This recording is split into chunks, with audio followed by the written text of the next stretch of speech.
But at least I got my recall.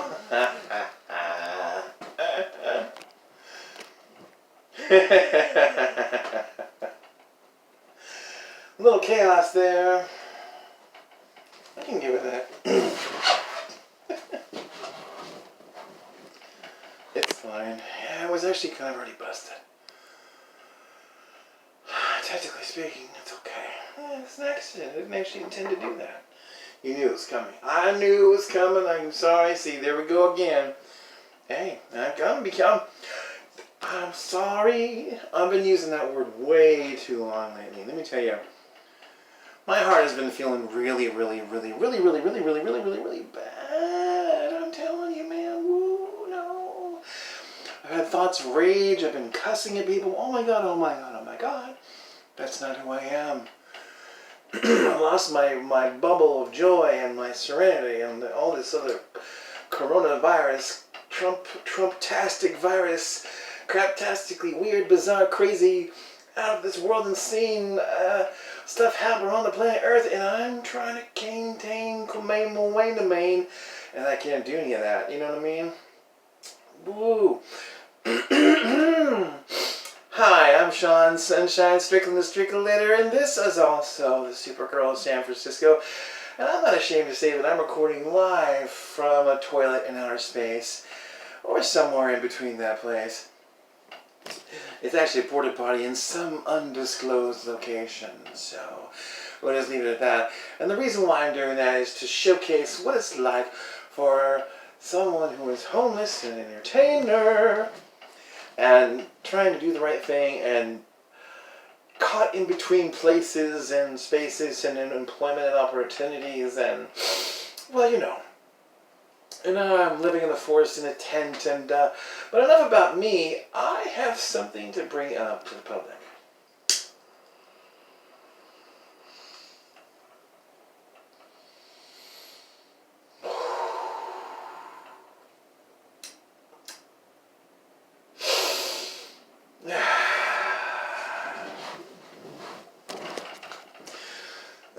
It's a beautiful day in the neighborhood.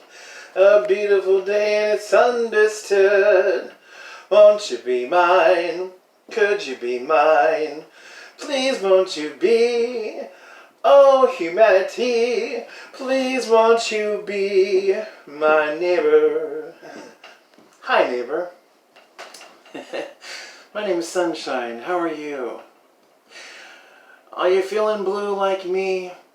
Does it feel like the world is just really strange right now, and people are hurting one another and not smiling at one another and not living for love for one another? And, you know, gosh, I haven't seen a peace sign.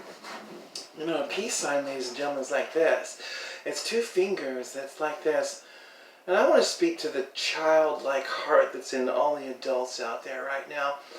I think my message is especially for you today. We have forgotten how to be serene towards one another, respectful. We've forgotten how to take the time to say hello as we're walking by. We've forgotten how to be peaceful to one another and respect one another.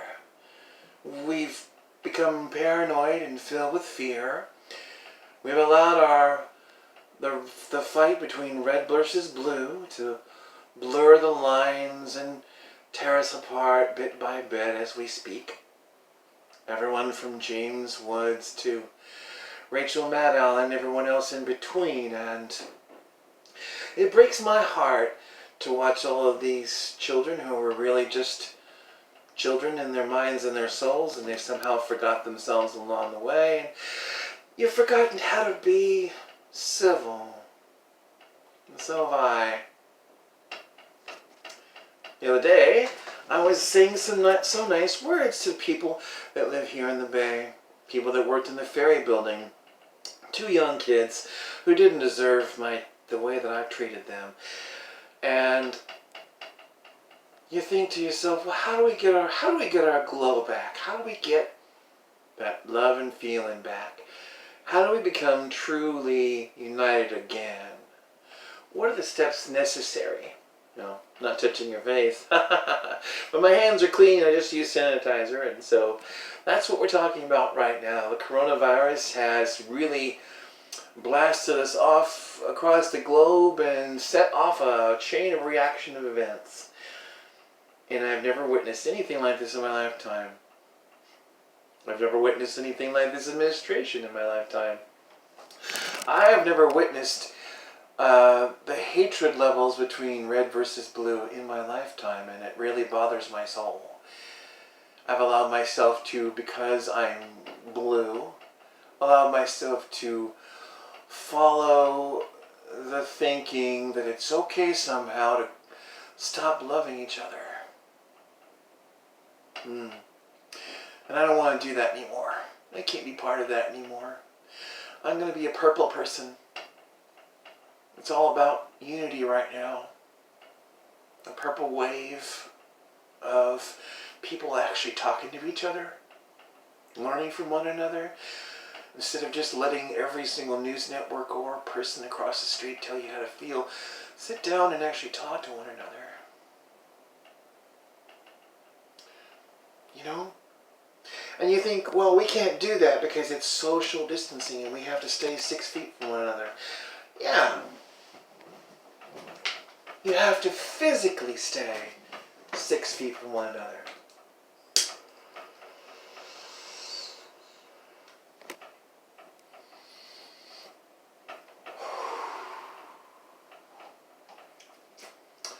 Your body has to be there, but not your mind and your soul. 6 feet from each other, that is the goal. To keep the coronavirus from becoming such a dread, we have to temporarily distance ourselves from each other. Maybe even in our beds. And it's horrible to watch it. I know that it is. You're so used to judging people, shaking their hands, giving them a hug on the chest and patting them on the hand. Whatever it takes to make a day someone's day. Not everyone likes to be touched, of course. Some people would prefer you go away.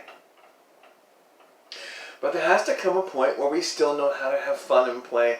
So what do we do, kids? How do we do that? I have some ideas. As the Striculator and the Supergirl of San Francisco, I want to reach out to the community right now. And I'm going to start playing. The first thing I want to do is start having fun. And come up with games and activities that we can still do outside, but remain 6 feet from each other. We could still sing songs to one another. We could still be in a round circle on the Haight-Ashbury. Right there at that peace circle. Right there at Hippie Hill. Just make sure that we're all 6 from each other. Have a little dot at 6 feet from a person. And if everyone kept that 6 foot rule, we could still be outside. We could still smoke pot.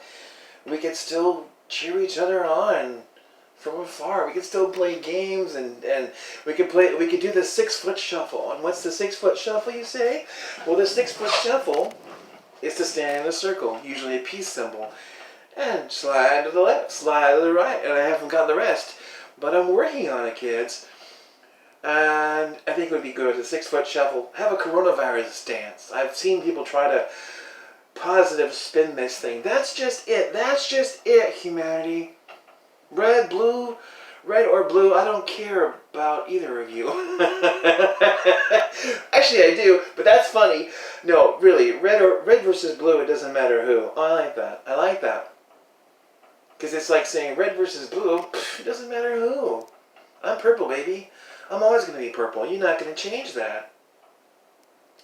You cannot take this serenity from me. You know, I almost allowed myself to be in that low frequency vibrational place because the world is all topsy-turvy, you know. I'm homeless. I have nowhere to truly stay except for the forest, which actually is kind of peaceful. You know, if I could actually have a legal shack in the forest, I would, but I can't right now because the government doesn't let you do that around here. Even though this gives me the most serenity and the most peace, and allows me to focus and concentrate and come up with things to help you. I mean, a superhero has to have a hidey hole, right? Or I guess it's like a villain's lair. Maybe I'm a villain. No, I'm not a villain, really. I can play a villain, but I'm not a villain. But that's just it. When you allow that rage and that hatred to overtake your soul and your mind, you turn into the worst kind of a creature ever. A creature that I've encountered in my own life many times.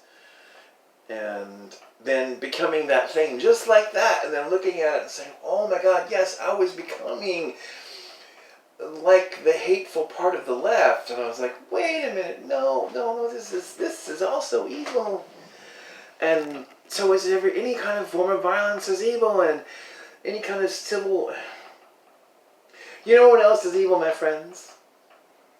Not being able to have the freedom to tell anyone in the government how you feel without being afraid of having your freedom taken away, when that should never be even a threat, period.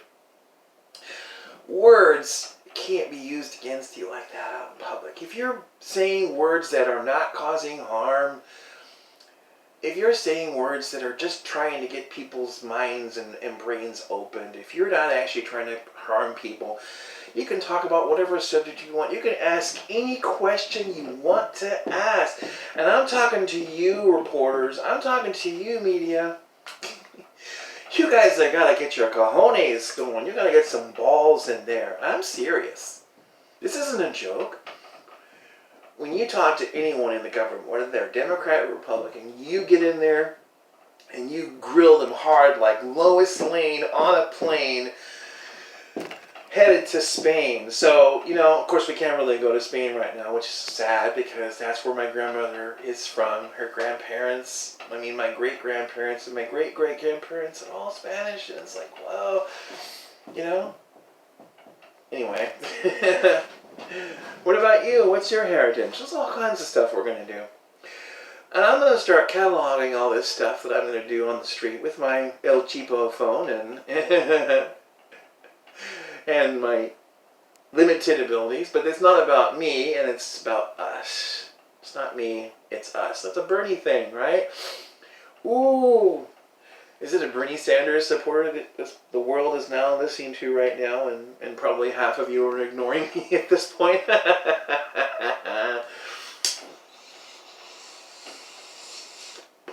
So that's kind of how it is. Like, whoa, dude. What's happening here? What's the matter with people, man? You know what?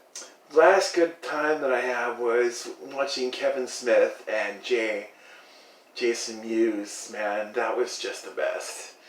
I got to see them in person, and Kevin saw me in my Supergirl outfit, and I'm like, yeah, man. That's all I've been waiting for. Just someone to say, hey, who the hell is this crazy chick? She's weird, man. This crazy man, woman, chick, whatever she is, big fat ass sitting on a toilet in the space, someplace in the forest. Because this is what we live in now, man. Pretty soon, if martial law happens, friends. If martial law happens, we lose everything. Can't let that happen. That's what they do in other countries. And look how long and hard that's harmed people. God, there's so many people on the world and around this planet that don't have their freedom. And now, on top of not having true freedom, now they have to deal with freedom of their health, with whether or not the government is lying or actually really trying to take care of you. And to have to even think for 1 minute that somehow in the United States of America, for the first time in my life, I am afraid of dirty politicians on both sides. People who don't have civility and won't even listen to what's going on. I wish some of you Republicans would actually sit down with me, all you representatives here in California. I know you have a Republican Party here. And I wish that Gavin Newsom and Democrats and Mayor Lyndon Breed, you guys think, you know what, I'm here to help. I'm here to make a difference. So let's do that, shall we? I want to talk to anyone. I'm ready to start not just talking, but having fun with people and coming up with ways to bring back that love and feeling, to get the city to feel good again. Like I say, just because we're 6 feet apart doesn't mean that you can't hear a fart. No, no, scratch that. Rewind. Spin around the earth. Okay, you know, just because we're 6 feet apart, it should be called physical distancing. Social distancing has a sort of effect on the mind, like I said before at the beginning of this little long video that you probably already stopped watching. That's what it is. Now, if you know that, you know what? It's funny. Maybe you do watch this now because you're all at home and you got nothing to do except watch videos online. Because you're afraid you don't want to come out and you're barely going outside. Well, that's a good thing, I guess. It's weird. It feels like Tron. You know, it feels like some Matrix-y thing. Thanks, Neo. You know, by the way, you were here filming in San Francisco, The Matrix. And then after you leave, we are in now sort of a Matrix. Come on.